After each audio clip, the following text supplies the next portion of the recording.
Standing on the veranda of the seaside villa, I gripped my phone tightly. The screen flashed with the words "Dad." Anger swirled deep within my chest. "You went ahead and did whatever you wanted, didn't you?" I said, my voice trembling. On the other end of the line, I could hear the breathing of my father, Daniel. "Margaret, I thought you'd understand. Diana needs money. If we don't pay off the debt, well, it's only natural for family to help each other." At his words, I let out a bitter smile. Ah, the usual family card. I am Margaret Moore. My parents, who adored my 2 years younger sister, Diana, had always been like this. My earliest memory was of my 5th birthday. I was overjoyed when my parents gifted me the red bicycle I had been dreaming of. But that happiness didn't last long. Diana took an interest in the bike and soon claimed it as her own. Diana wants it, doesn't she? You're the big sister, so let her have it. In the end, the bike became Diana's. My small protest, but it was my birthday present, fell on deaf ears. When I entered elementary school, the same thing happened. The pencil case I received as a gift for starting school caught Diana's eye. Eventually, I was made to switch to a different one. "Diana is still young, so she wants what you have," my mother explained, always giving in to Diana's demands. Extracurricular activities were also all about Diana. When I expressed my desire to take swimming lessons, my parents immediately shut it down. We're spending money on Diana's piano lessons? Besides, Diana would feel lonely on her own. For Diana's activities, piano, ballet, painting, money was no object. Meanwhile, I wasn't allowed to do anything outside of school clubs. Whenever I finished my homework and wanted to go out to play, I was told, "Help Diana with her studies." Both of our parents attended Diana's school events, but when it came to mine, they always said, "We are too busy at work." Even when I came in first in a race during sports day, no one noticed because Diana had fallen and was crying. During an open school day, I gave a speech as class president, but my parents skipped it to attend Diana's event. When I was elected as a class representative in 6th grade, I didn't even bother telling my parents. I knew the conversation would just circle back to Diana. What stands out most in my memory was my 3rd year of high school. I worked tirelessly to get accepted into my first-choice university. But my parents' reaction was cold. "Oh, that's nice," my mother said indifferently. "I'm more interested in Diana's mock test results." That evening at dinner, my mother made all of Diana's favorite dishes. It was supposed to be a celebration of my achievement, but every topic revolved around Diana. No one shared in my efforts or joy. For Christmas, Diana always received expensive gifts, while I got practical items like stationery or clothes. Even the travel expenses for my club competitions were denied because the money was needed for Diana's piano lessons. Diana is sensitive. Diana is delicate. By the time I entered university, I had completely given up on my relationship with my family. It was during this time that I met Ken in the windsurfing club. I was a freshman and a total beginner, constantly at the mercy of the waves. Ken, on the other hand, was older than me and the captain of the club. On the first day of practice, I was thrown into the sea countless times. I swallowed salt water, and my eyes stung unbearably. Just as I was about to give up, Ken extended his hand to me. "Everyone starts like this," he said. I fell all day long when I was a freshman too. I cannot describe how much those words saved me. Up until then, I had rarely experienced kindness in the face of failure. One particularly memorable moment happened on the final day of our training camp. At dusk, I was alone, battling the waves. I hadn't managed to stand up even once that day, and this was my last chance. "Margaret, the wind is shifting," Ken shouted from the shore. The moment I heard his voice, everything suddenly became clear. The direction of the wind, the movement of the waves, the feel of the board. Before I knew it, I was standing on the waves. I did it. My teammates cheered. But the only thing I saw was Ken's beaming smile. "Don't tense up on the board," Ken gently advised me. "Feel the waves and move with them." For some reason, those words deeply resonated with me. No one had ever treated me with such care before. My parents always focused on Diana and showed little interest in my efforts or achievements. "Margaret, you've got talent," Ken told me. "Your intuition for reading waves is amazing." It wasn't just his technical guidance that drew me in. It was also his kindness and the occasional mischievous expressions he wore. A few months later, we started dating. When I graduated from university, we decided to turn our passion for marine sports into a business and started an import company. The people around us were against it. My parents, in particular, strongly opposed the idea. We worked tirelessly to raise the startup capital. I juggled 3 part-time jobs, while Ken borrowed money from his family. Our first office was a small apartment 30 minutes on foot from the nearest station. All the furniture, desks, cabinets was second-hand. "This is our starting line," Ken said with a laugh. And I laughed with him. Finding business partners was far more challenging than we had imagined. "You're too young. You have no track record." We were rejected time and time again. But we refused to give up. We attended marine sports tournaments, built relationships with athletes, and gradually earned their trust. Our turning point came when we met a small manufacturer in Australia. They had also just started their business and were looking to expand into the US market. Perhaps our passion resonated with them, and we managed to secure an exclusive distributor contract. The night we signed that contract, we celebrated in our office with a cheap bottle of sparkling wine. While snacking on canned appetizers, we talked about our future. Looking back now, that might have been the true beginning of our journey. "How do you plan to survive with such an unstable business?" my father asked. "Diana is struggling. So you need to help the family," my mother said, her mind still entirely consumed by Diana. My younger sister, Diana, had dropped out of university, hopped from one part-time job to another, and spent her days aimlessly having fun. Every time she racked up debts, my parents stepped in to clean up after her. They always defended her, calling her a poor child. In contrast, they placed strict demands on me. But Ken was different. He believed in my dreams and was ready to walk the path with me. "If it's us, we can make it happen," he said. With those words in my heart, we took one step at a time to grow our company. The business, which began in a small warehouse, is now recognized within the industry. And 5 years ago, we finally achieved our dream of owning a vacation home. We found this property shortly after we began searching. Perched on a hill surrounded by trees, it offered a breathtaking view of the ocean that instantly captivated us. "This is the one," Ken said, and I was thinking the same thing. My parents opposed it again. "It's unnecessary to spend so much money on such a luxury," they said. But their disapproval wasn't just about the expense. They still hadn't fully accepted my work. However, that didn't matter to me. This was the proof of the dream Ken and I had built together. On our first night at the vacation home, we sat on the deck, gazing at the starry sky.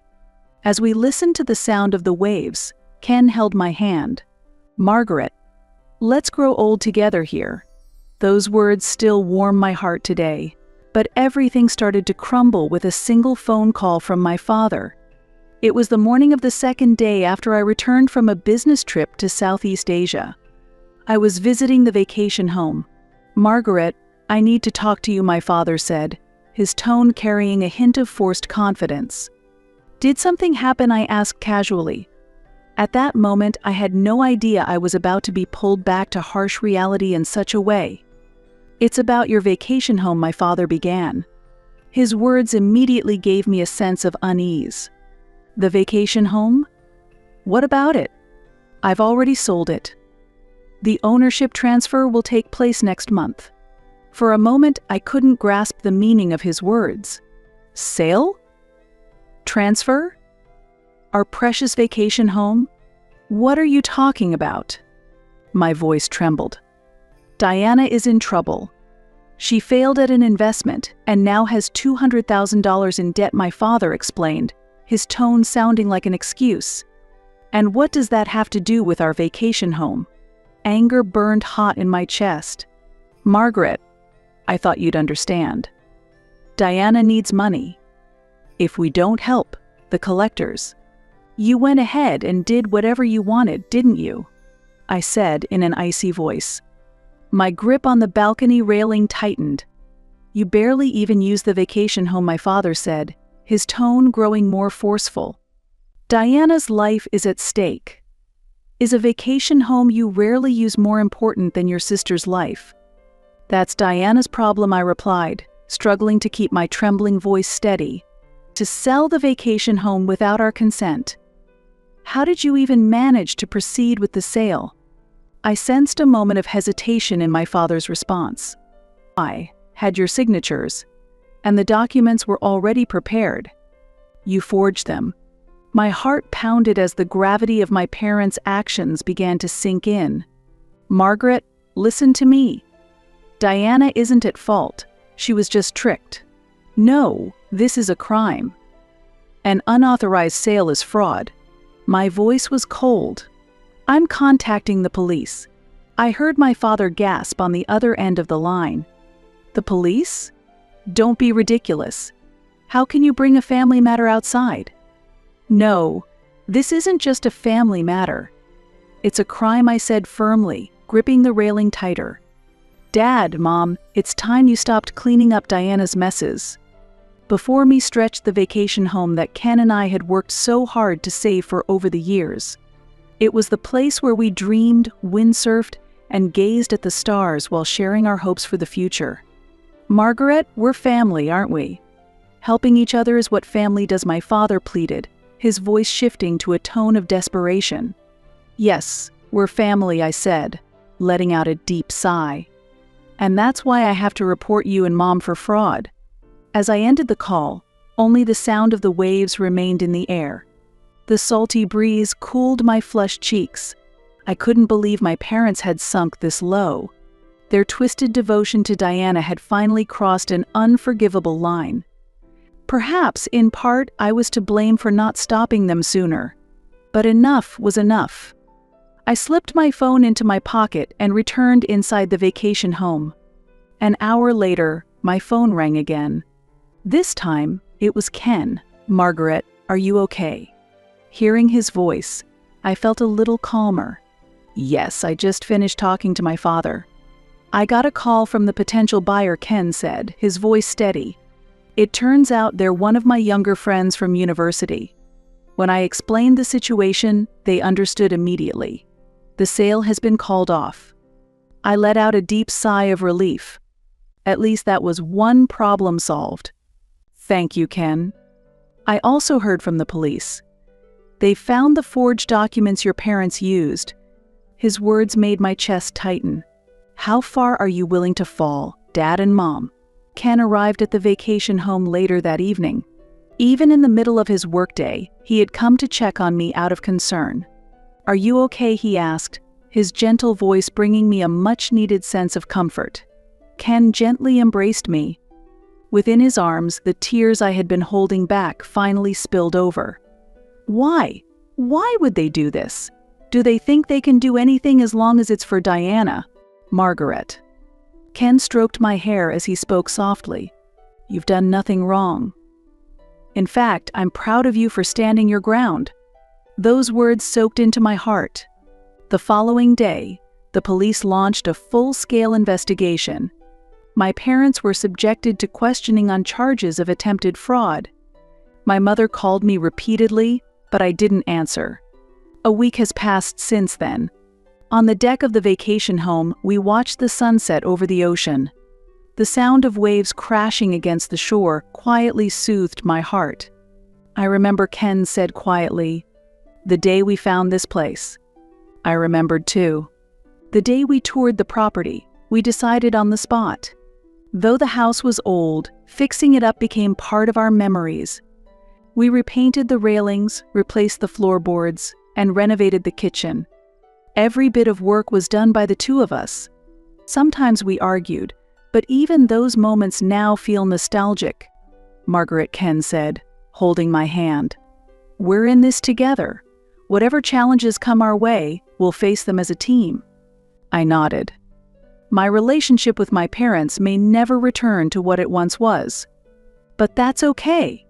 This is our life, our choices. And this seaside vacation home is the proof of our love. Meanwhile, the police investigation progressed steadily. As it unfolded, more details about my parents' actions came to light. They had known from the beginning that the property was jointly owned by Ken and me, yet they proceeded with the sale anyway. The forgery of documents was carefully planned. It was revealed that during their explanation to the prospective buyer, they provided false information. They had been preparing for this for 3 months. First, they forged my signature. Then, they skillfully imitated Ken's signature to falsify the agreement of sale. To the real estate agent, they lied, saying, "Our daughter and her partner are being relocated overseas and can no longer manage the property." The most shocking revelation was that my mother had spread rumors in the neighborhood. She claimed, "Margaret and her husband racked up debts and are forcing us to clean up after them."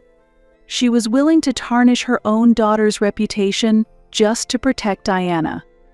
Diana got involved in a fraudulent investment scheme my mother reportedly confessed tearfully during the police questioning. It was supposed to be just $10,000 at first, but before we knew it, it had become $200,000. My parents had drained their savings and sold off land to cover the debt.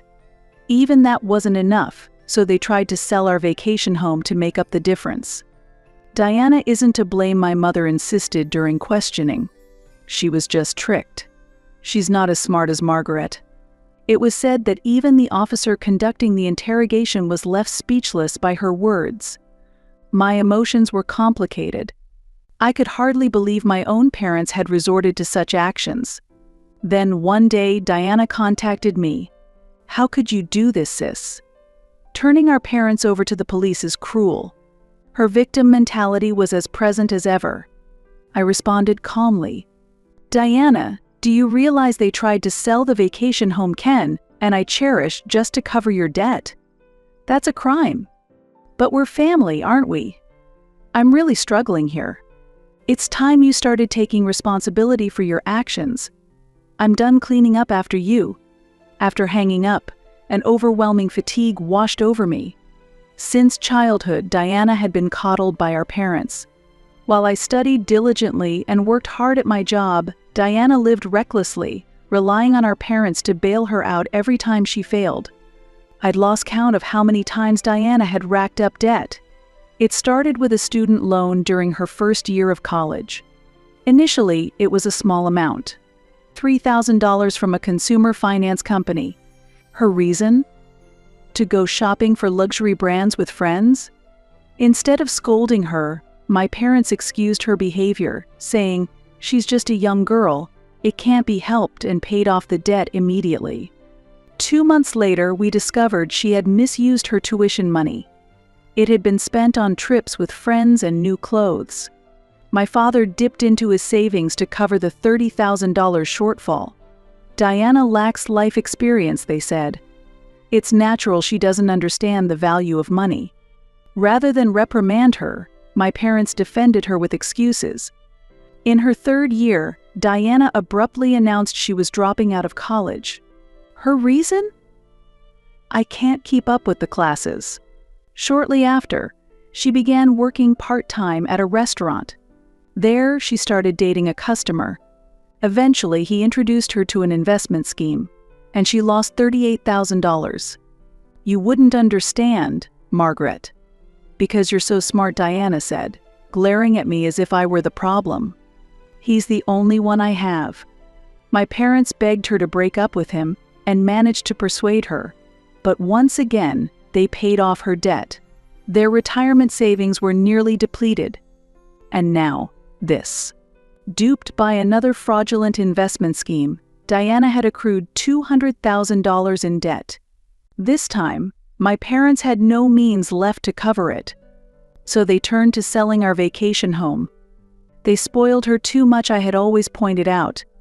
But my mother would shake her head. Diana is a fragile girl. We have to protect her. My parents' excessive devotion to Diana was destroying her. She lacked any sense of personal responsibility, repeating the same mistakes while insisting, "I'm the victim." When I decided to start my own business, my parents vehemently opposed it. "You should just join a stable company," they said. "You need to be responsible for Diana too." But I had already escaped from that curse. With Ken as my partner and supporter, I had begun to walk my own path. And yet my parents tried to take away the place that meant so much to us in the end.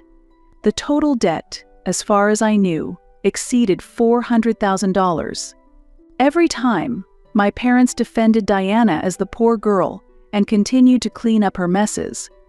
"Diana isn't at fault. Society is just too harsh. You're lucky, Margaret, so you should help." Those words now echoed with bitter irony. In the end, my parents ruined Diana's life by spoiling her. And now, they were trying to destroy ours as well. "Maybe they never really accepted what we do for a living," Ken said seriously. He was right. Their attempt to sell the vacation home was just an extension of their lack of understanding. Perhaps that's why they were able to decide so easily to get rid of something we cherished. "But that's their problem," I said firmly. "Our bond is something no one can break." Ken smiled gently. That smile always gave me strength. We had our own path. The memories etched into this vacation home were proof of that. As autumn deepened, the sea grew rougher little by little. We sat close together on the deck, watching the sunset over the ocean. My relationship with my parents and Diana would likely never return to what it once was. But that was my choice.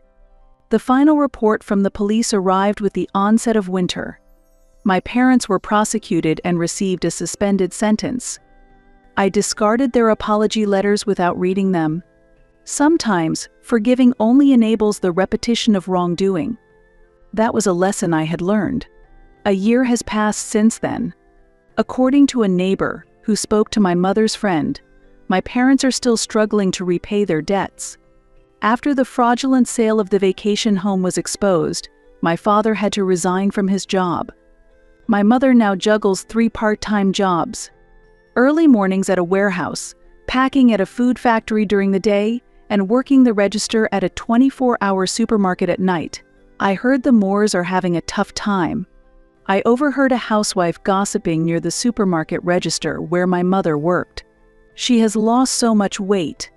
Their family home has already been sold, and my parents and Diana now live in a cheap apartment on the outskirts of town. Their retirement savings and all their funds were depleted, and they took on more debt to pay off Diana's. Margaret, can't you help your parents?" Relatives called me multiple times with the same question. And every time I gave the same answer. They'll have to solve their problems on their own. Diana hasn't changed. She met a man at a nightclub and is now considering another investment scheme. This time, it's foolproof. I'm definitely going to make money. When my parents tried to stop her, Diana lashed out. "I'm struggling, and you're acting like Margaret's so cold-hearted. Just help me." But my parents no longer had the means to support Diana. They were barely managing to keep up with monthly repayments. My father had taken on a night security job, working weekends without a break. My mother spent her days scouring supermarket sales for discounted items. "She can't afford to be picky," neighbors would say, though she was once seen crying alone on the roadside late at night. Diana, angry at being abandoned by my parents, directed all her fury toward me. "This is all your fault, sis. Reporting them to the police ruined everything.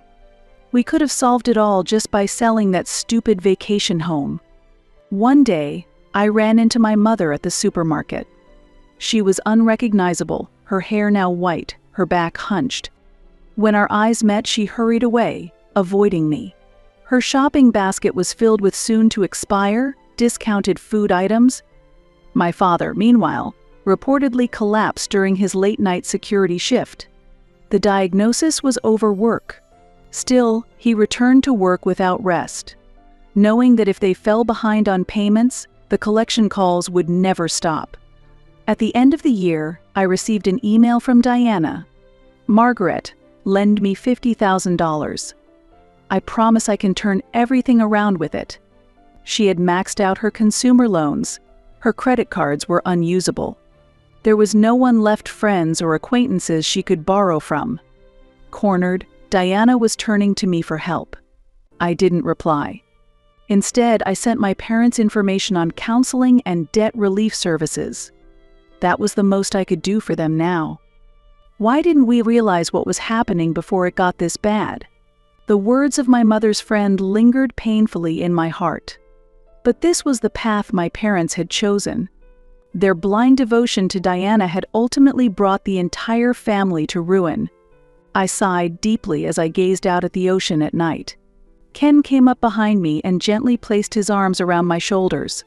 "You're not at fault," he said. I nodded quietly at his words. I had made the right choice. It was a painful, but necessary decision. "I've been thinking," Ken said, his expression serious. "What if we use this vacation home as a venue for charity events?" Charity. Yes. Let's give underprivileged kids the chance to experience marine sports. I was deeply moved by his suggestion. Having experienced the loneliness of being misunderstood by my own family, I wanted to support children who felt the same isolation. "That's a wonderful idea," I said. Ken continued, "Your parents saw this place as nothing more than a piece of real estate. But to us, it's a place of dreams. If we could share that dream with others." I took his hand in mine. Ken always understood the deepest corners of my heart. "Let's do it," I said with determination. We changed into our wetsuits. Riding the waves, I felt a pure sense of happiness. Yes, my relationship with my biological family was lost. But I had chosen my path. And that choice wasn't a mistake. Listening to the sound of the waves, we looked toward the future. This vacation home will continue to nurture our dreams. And now, it will also become a place of hope for others pursuing dreams of their own. I'm Abigail Young, 32 years old, and last month my world flipped at a family dinner celebrating my father's retirement. My sister stood pointed at me, her voice dripping venom. "You're an uneducated failure who probably sells drugs to make money," she sneered. My parents didn't flinch. "Get out and don't come back." They shouted, their voices booming across the table. The room froze. Her smirk burned into me. My mother's eyes ice cold, my father's fist slamming the wood so hard the plates rattled. The silence that followed was deafening, every guest staring, waiting for me to crumble. I didn't. I gave them a calm, cold smile, said okay, and walked out my heels, clicking sharply on their hardwood floor, each step echoing my resolve. Before I tell you how their betrayal pushed me to that point, I want to know where you're hearing this story. They had no idea I'd been living a double life, one they'd never even imagined. For years, I played the part they expected, all while quietly pulling the strings that kept their world intact. Then, in a single week, everything changed. Papers were signed, numbers shifted. A letter went out that made their hands shake. And that was just the beginning. The shock on their faces when that letter landed, I can still picture their jaws dropping, their eyes wide with disbelief. I didn't stop there. I cut off every dime I'd quietly funneled their way: phone plans, streaming accounts, even their insurance they thought was family support. Then I packed my life, moved to a beachfront house in Fort Lauderdale, and left their judgment behind for good. That moment, walking away from their scorn, was when I rewrote my future. But how did years of hidden success and quiet support lead to that explosive night? Stick around, you won't believe what came before the storm. The storm that erupted at that family dinner had roots stretching back to my childhood in Fort Worth, Texas, where I grew up in a middle-class neighborhood surrounded by the hum of routine Sunday church backyard barbecues and my parents' unwavering belief that a college degree was the only path to success. My father, Scott Young, a civil engineer who spent 30 years designing bridges, would sit at the head of our dinner table, his voice steady and commanding. A degree means stability, benefits a real career, he'd say, cutting into his steak. My mother, Crystal Young, who handled payroll for a local company, would nod her smile, gentle but firm. It's what sets you apart, she'd add, passing the mashed potatoes. My younger sister, Anna Young, drank it all in acing her classes, joining debate club, and mapping out her college applications by 16, aiming for a safe accounting job. Me, I was the oddball chasing ideas that didn't fit their blueprint. At 14, I started making bracelets from beads and wire, selling them online for $10 each. I'd spend hours after school in my room stringing designs under a dim desk lamp, uploading grainy photos to early internet forums with my cheap digital camera. My first month brought in $200 small, but it lit a spark in me. I'd run to the kitchen waving the cash, expecting a reaction. Dad barely looked up from his newspaper. "That's cute, Abigail, but focus on school or you'll regret it," he said, his tone flat. Mom patted my arm, her voice soft. "It's a nice hobby, honey, but it won't pay the bills." Anna, sitting across the table with her algebra textbook, rolled her eyes. "Why waste time on that when you could study for SATs?" she muttered, as if my hustle was a childish game. By 15, I'd saved enough to buy a used laptop and taught myself basic coding from library books. I started fixing apps for neighbors, simple stuff like weather trackers or calendar tools, charging $20 an hour. The local tech shop charged 3 times that, so my phone kept buzzing with clients.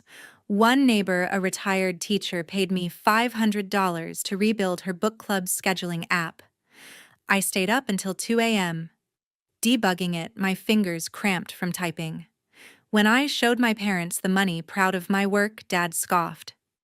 "Side hustles don't build a future. Get serious." Mom chimed in, "Anna's already planning her college tours. You should think about yours." Their words cut deeper each time, like I was failing them by chasing what I loved. Anna smirked, her honor roll certificates pinned proudly on the fridge, a silent jab at my pointless projects. Family dinners became battlegrounds. Anna would gush about her latest A-plus essay or her internship at a local firm, and my parents would beam, piling her plate with extra servings.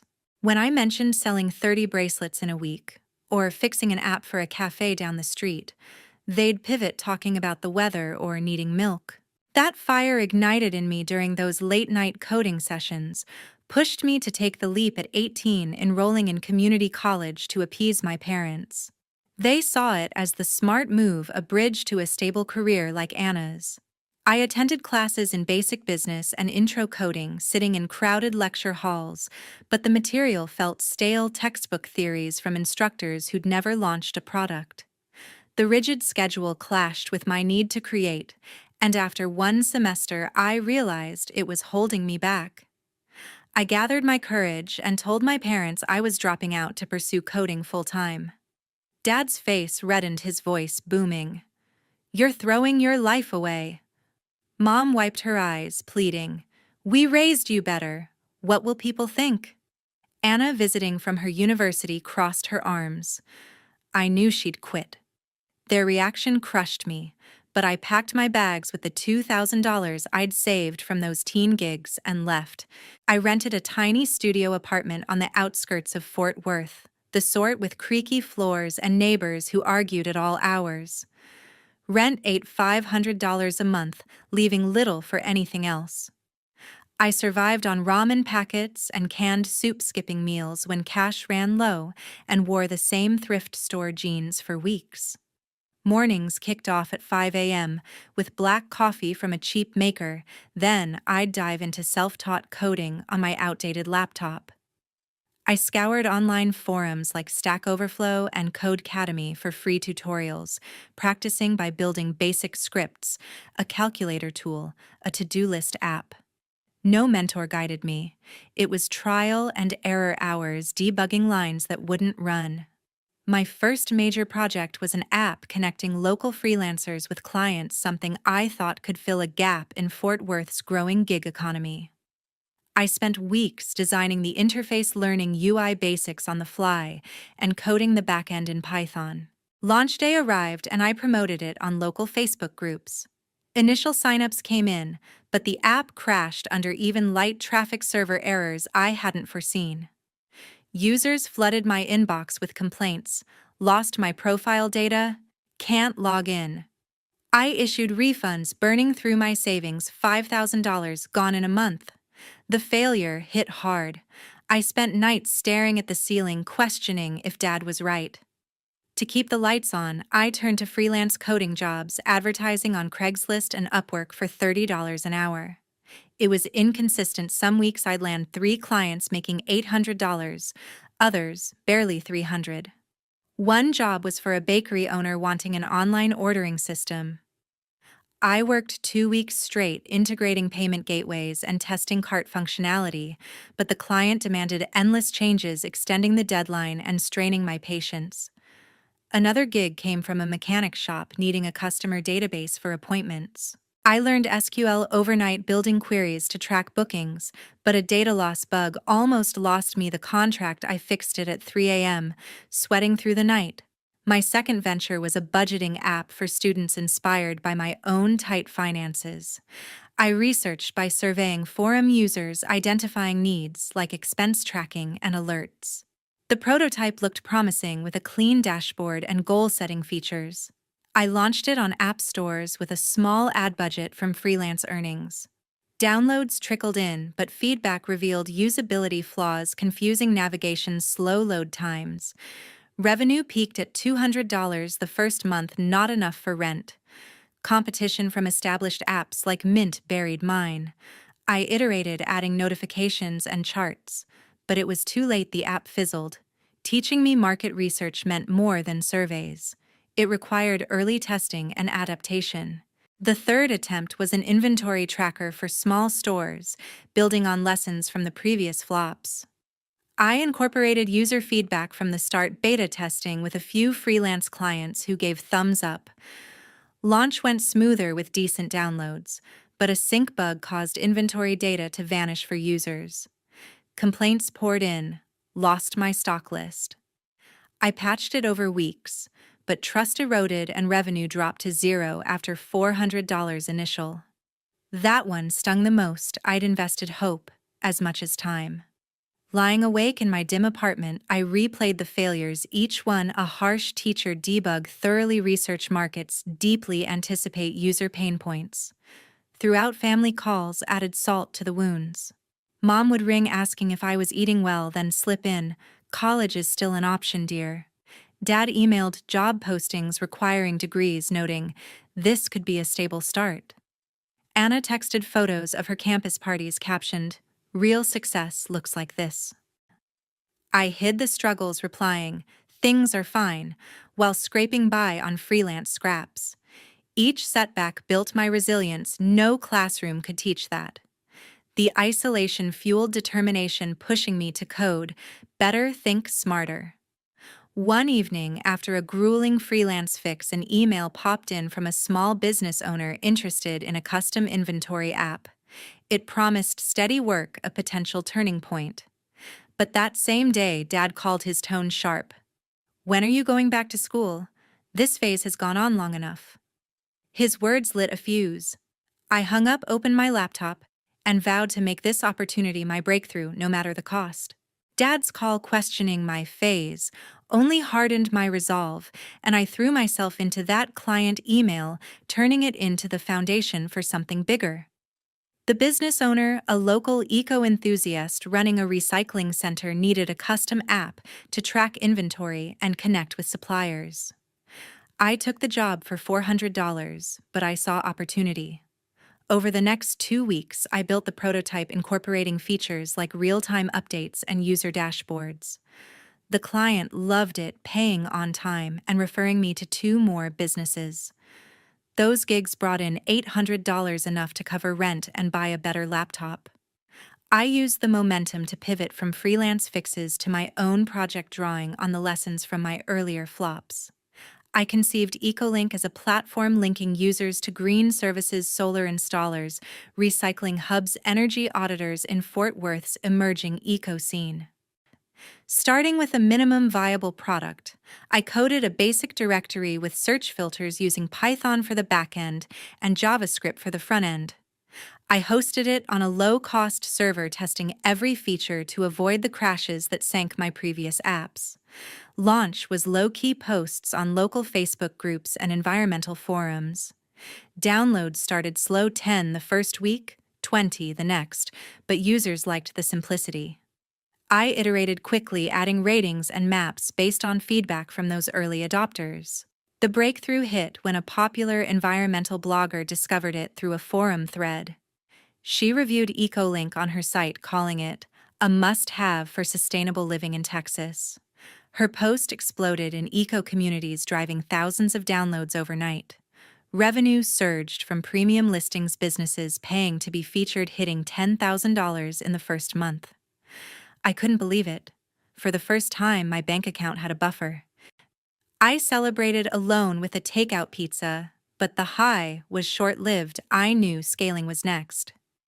With the cash flow, I hired my first contractor, a fellow coder from an online forum, to help with back-end upgrades.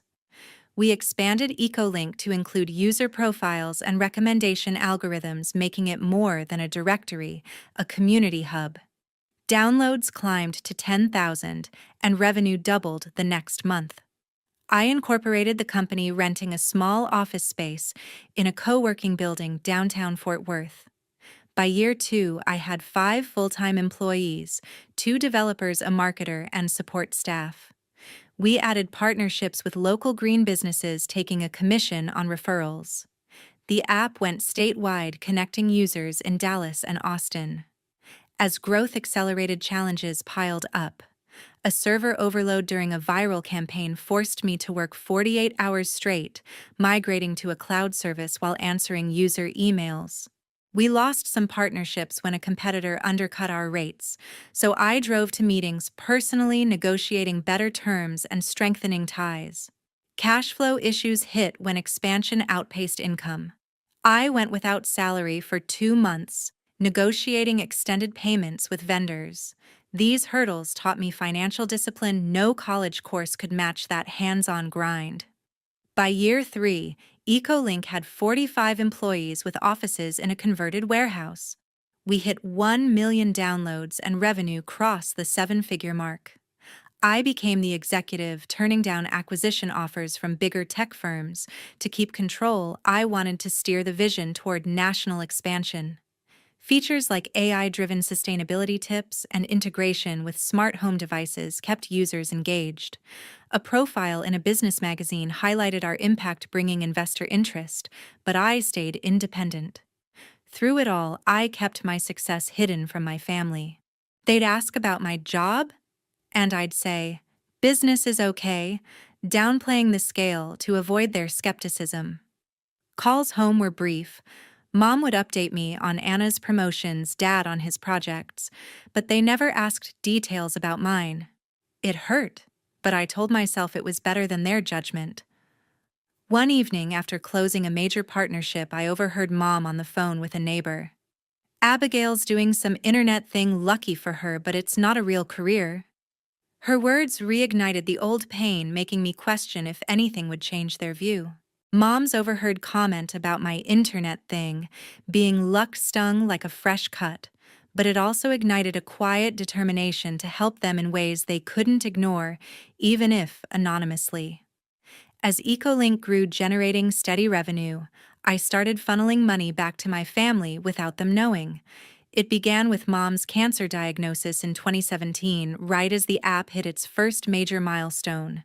Her breast cancer treatments racked up bills not covered by insurance, $80,000 for chemo and surgery. I set up an anonymous payment through a third-party service, making it look like an insurance adjustment. Mom called me one day, relieved. The hospital said it's covered, some mix-up fixed itself. I mumbled congratulations, biting my tongue to keep the secret. Next came Anna's wedding in 2019. She and her fiancé Brian were short on funds for the venue and honeymoon totaling $60,000. I wired the money via a family friend account, disguising it as a gift from a distant relative. Anna texted me photos of the dress, gushing about how everything fell into place. I replied with a thumbs up emoji, but inside it twisted my contribution erased, credited to luck or family magic. Then in 2021, Dad's house repairs after a storm damaged the roof and foundation, costing $30,000. I paid the contractor directly, posing as a grant from a local program. Dad bragged to neighbors about good insurance, never suspecting the source. I used separate bank accounts for these transfers, routing them through apps like PayPal and Venmo to stay hidden. Each time I'd check the statement, seeing the money vanish into their lives. Mom's recovery, Anna's happy day, Dad's fixed home. It felt good at first, a way to repay their raising me, but the secrecy weighed heavy. Why hide? Because their dismissal of my work made me fear they'd reject the help if they knew it came from my lucky path. The inner conflict grew. I craved their approval, yet dreaded their judgment. The cracks showed in small ways. During a rare family call, Mom mentioned Anna's new car bought with savings from her steady job. I knew I'd covered the down payment, but said nothing. Dad talked about his retirement fund, holding strong. Unaware I'd topped it up. Anna posted on social media about her promotion, captioning, "Hard work pays off thanks to family support." That one stung her. Family support was my silent checks, but she paraded it as her own merit. I scrolled through their profiles, noticing how family photos from holidays never included me anymore, or if they did, the captions skipped my name. One evening in 2022, after a long day at the office, I overheard Anna on a video call with her friends while visiting home for a weekend. Abigail got lucky with some app thing. She's still uneducated, though. She laughed. Her words echoed, confirming what I'd feared. They saw my success as a fluke, not skill. It hurt more than the failures. I'd built a company from nothing, yet to them I was the dropout sister. The pain fueled a cycle. I helped more to prove my worth, but the secrecy deepened the divide. By 2023, the total support hit $170,000, all anonymous. Mom's follow-up scans, Anna's home down payment extension, Dad's car repair after a fender bender, I handled it all. Each transfer was a mix of love and resentment, a silent bid for recognition that never came. Their casual mentions, "things worked out," erased my role, crediting family effort or fate. On social media, Anna's posts about our family's resilience made my stomach twist. Resilience built on my money, but they claimed it as their own. The breaking point came when I saw Anna's post after her promotion party, "Gia Jin tu lo het, thanks to everyone's hard work." The photo showed them toasting, no mention of me. That night, I sat in my apartment staring at the screen, the pain turning to resolve. Their erasure wasn't just oversight, it was denial. I decided the retirement dinner for Dad would be the moment to reveal everything, to force them to see me. The secrecy had to end, even if it meant confronting the rift head-on. That post from Anna, crediting family effort for everything I'd silently funded, was the final push. I couldn't keep hiding my truth. My father's retirement dinner in 2024 was my chance to lay it all bare, not to boast, but to force them to see me as more than the dropout they dismissed. I decided to present a gift, a fully funded retirement account, $100,000 set up through my company's financial advisor. It wasn't just money, it was proof of my success, a concrete way to show I'd built something real. But more than that, I wanted them to know about the years of support I'd given: the $80,000 for Mom's cancer treatments, the $60,000 for Anna's wedding and car, the $30,000 for Dad's house repairs. This wasn't about shaming them. It was about claiming my place in the family. I spent weeks preparing a speech, something I'd never done before. Sitting at my desk in Fort Worth, I wrote and rewrote, tracing my journey from those teenage bracelet sales to coding apps in my cramped apartment, from failures to EcoLink's seven-figure revenue. I kept it simple, no jargon, just the truth. How I'd worked 18-hour days, taught myself Python, survived on ramen, and built a company that employed 45 people. The speech wasn't long, maybe 5 minutes, but every word carried weight. I practiced in front of my bathroom mirror, timing myself, adjusting my tone to stay calm but firm. I did this for me, but also for us, I'd say, imagining their faces. I've been supporting you not out of pity, but love. My hands shook as I rehearsed, picturing Dad's skeptical frown, Mom's hesitant nod, Anna's eye roll. The documents were my backup, hard evidence they couldn't dismiss. I gathered bank statements, receipts, and transfer confirmations from the anonymous accounts I'd used. One folder held the hospital payment records for Mom's chemo, showing $80,000 cleared in 2017. Another had the wedding venue and honeymoon invoices for Anna, $60,000 wired in 2019. A third showed the contractor payments for Dad's roof and foundation, $30,000 in 2021. I organized them in a sleek binder, each page tabbed and dated, ready to hand over if they questioned me. Checking the papers felt like arming myself for battle. I wasn't just walking into a dinner, I was walking into a reckoning. The night before the dinner, I barely slept. I stood in my apartment, pacing, rereading the speech on my laptop. Doubt crept in. Would they even listen?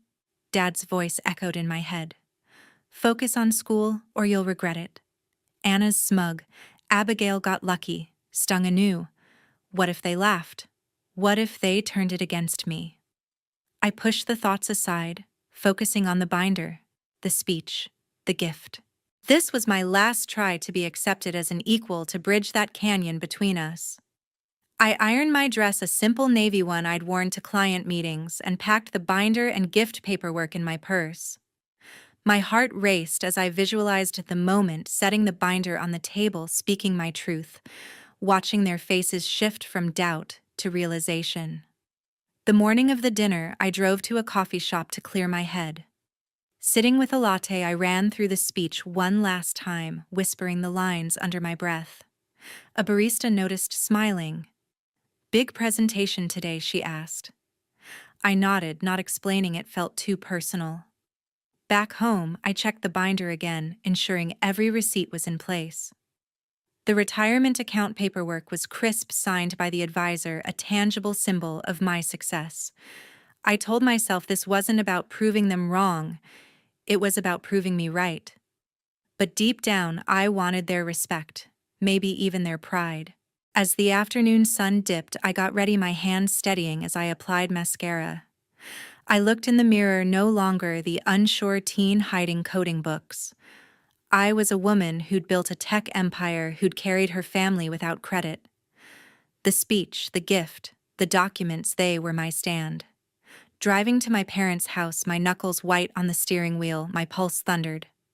The familiar street appeared, lined with the same oak trees from my childhood. Their house came into view, lights warm through the windows, cars already parked, Anna and her husband, neighbors, family, friends. I pulled into the driveway, took a deep breath, and grabbed my purse. This dinner would either change everything or break it apart forever. Stepping through my parents' front door, the familiar smell of pot roast hit me, but the warmth of childhood memories was gone. The dining room buzzed with chatter. Neighbors, family, friends, Anna and her husband, Brian Edwards, all gathered around the table set with Mom's good china. Dad sat at the head, smiling at compliments about his retirement, Mom bustling with serving dishes. Anna, in a crisp blazer, recounted her latest promotion, basking in their nods. I took my seat, the binder and gift envelope heavy in my purse, my pulse still racing from the drive. No one asked about my life, not a single question about my work. The conversation danced around local gossip, Brian's new car, Anna's office achievements. I waited, picking at my plate, the speech I'd practiced burning in my mind. After dessert, as coffee cups clinked, I saw my opening. I stood, hands steady despite my racing heart. "Dad, Mom, Anna, everyone, I have something to share," I said, voice clear. All eyes turned, some curious, some indifferent. I started my speech, keeping it tight. I built a tech company, EcoLink, from nothing. It's valued at millions, and I'm earning a 7-figure salary. No degree, just hard work, 18-hour days. Years of learning code, surviving failures. I paused, scanning their faces. Dad's brow furrowed. Mom blinked. Anna leaned back, arms crossed. And I've been supporting this family? I continued pulling out the binder. $80,000 for Mom's cancer treatments in 2017, $60,000 for Anna's wedding and car in 2019, $30,000 for Dad's house repairs in 2021. I paid it all quietly, because I love you. The room went still, forks frozen midair. I opened the binder, sliding it toward Dad. Receipts and bank transfers neatly tabbed. This is the proof, I said, placing the retirement account envelope beside it. And this is for you, Dad, a fully funded account, $100,000. I expected shock, maybe gratitude. Instead, Anna stood, her face twisted. You're an uneducated failure, she spat. Stop lying. You probably sell drugs to make that money. Her words sliced through the silence, guests gasping. Dad didn't look at the binder. He grabbed it, tearing pages in half, his voice booming. We're ashamed to call you our daughter. You think throwing money around makes you better than us? Mom joined in, her tone sharp. We never asked for your charity. Abigail? I stood frozen, the binder's ripped pages fluttering to the floor. Brian smirked, leaning back. Neighbors stared, some whispering. Anna pointed at the door. Get out and don't come back. Dad echoed, red-faced. Out now. Mom's eyes were cold. No trace of defense. The weight of their words hit like a tidal wave, not just rejection, but erasure of everything I'd done. I didn't argue or plead. Something snapped inside, a clarity cutting through the hurt. I gave them a cold, calculated smile, one I'd never used before. I understand perfectly now, I said, my voice steady, almost icy. I grabbed my purse, the torn binder, the untouched envelope, and walked out. My heels clicked on the hardwood, each step a release. The door slammed behind me, their shouts fading. Outside, the night air was cool, but my blood burned. I slid into my car, hands trembling on the steering wheel, not from sadness, but from a new resolve. They hadn't just dismissed my success, they'd spat on it, torn it apart, called me a criminal. The love I'd poured into those payments, the years of secrecy to spare their pride, meant nothing. I pulled out my phone, scrolling to my lawyer's number, a contact I'd never thought I'd need for family. As I drove to the hotel, streetlights blurring past, I dialed. I need you to look into some property records, I said, voice calm but firm. The house my parents rent, I want to buy it fast. He asked why. I didn't explain the dinner, the torn papers, the shame they'd thrown at me. I just said, it's time to set things right. Revenge wasn't a choice anymore. It was a necessity. Dialing my lawyer on that drive home from the dinner, with their shouts still ringing in my ears, sealed the plan. I wasn't turning back. Look into the rental property my parents live in, I said, voice steady despite the adrenaline. He pulled records overnight, confirming the house was for sale by the owner, a standard Texas listing at market value. I wired the funds from my company account the next day, closing the deal in cash for speed. No loans, no delays. 1 week after the dinner, the title was mine. I didn't confront them directly. I sent a legal notice through the lawyer's office on company letterhead, with EcoLink's logo bold at the top. It detailed the new ownership doubled the rent to match current Fort Worth rates, up from $1,500 to $3,000 monthly, and demanded immediate payment for back utilities I'd covered anonymously over the years, totaling $20,000. The notice gave them 30 days to pay or vacate, all within Texas tenant laws. The shockwave hit fast. Mom called the next day, her voice trembling. What's this letter? The rent's doubled. How can we afford that? I kept it professional. It's business. The property's under new management. She pressed, but I hung up. Anna texted furiously, This is low even for you. I didn't reply. Dad emailed accusing me of playing games with family. I forwarded it to the lawyer without a word. To expose the scale, I posted on LinkedIn about toxic family dynamics, anonymous but obvious to anyone who knew us. When success is dismissed as luck and support is erased, boundaries become essential. I wrote linking to an article on entrepreneur mental health. It got hundreds of likes with comments from colleagues sharing similar stories. The post didn't name them, but the timing spoke volumes. I cut off all ongoing support that same week. Their phone plans billed to my credit card under Family Share. Got canceled. Texts from Anna complaining about lost service went unanswered. The streaming accounts I'd set up for their TV, Netflix, Hulu expired without renewal. Even the insurance riders I'd added to my policy for Mom's follow-ups were dropped with a notice sent via email. It was clean, legal, and final. No more invisible safety net. The total I'd spent over the years, $170,000, ended there. Their reactions poured in through voicemails I deleted unheard, but I stood firm. This wasn't revenge for revenge's sake. It was reclaiming my power after years of their denial. With the notice sent, I sent a final letter handwritten to cut ties completely. I've loved and supported this family, but your rejection at the dinner showed me my place. I wrote, "The money stops. The contact stops. I wish you well, but from afar." I mailed it, certified no return address. Then I packed my essentials, laptop, clothes, a few books, and arranged for movers to handle the rest. Fort Lauderdale called a beachfront house I'd eyed for months, bought for $1,500,000 with EcoLink profits.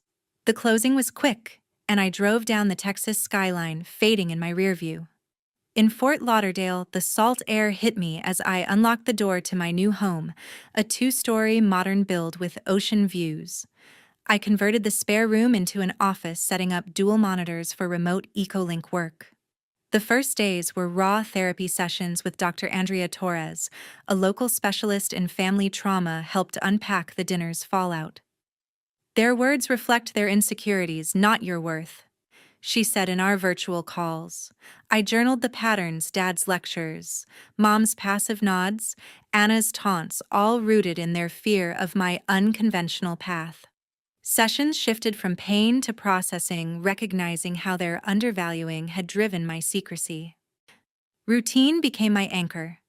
Mornings started with beach walks, waves lapping at my feet, clearing my head before team meetings. I adopted a cat, Misty, a gray rescue with green eyes who curled up on my lap during calls. Her purring was a simple comfort, no strings attached. I joined a local networking group for women entrepreneurs, meeting Brianne Collins, who ran a nearby coffee shop. "You're inspiring," she said over our first lunch, sharing her own startup story. Our weekly meetups, dinners at seaside spots talking business and life, built a chosen family free from judgment. Some relatives reached out after the LinkedIn post went viral in our circles. An aunt called apologizing for staying silent. "We saw what they did, it wasn't right." I forgave selective, only those genuine like her who acknowledged the hurt. Others, like a cousin echoing Dad's views, got blocked. The boundaries felt right, even if painful.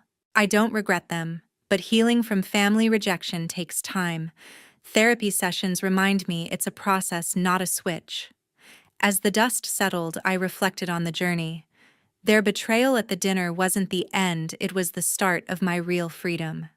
Self-respect matters more than toxic relationships. If your family dismisses your efforts or credits your support to luck, set boundaries early. Recognize the signs, erased contributions, constant comparison, rejection of your path. Live your passion, build a chosen family that values you. That's the value. Don't wait for approval that may never come.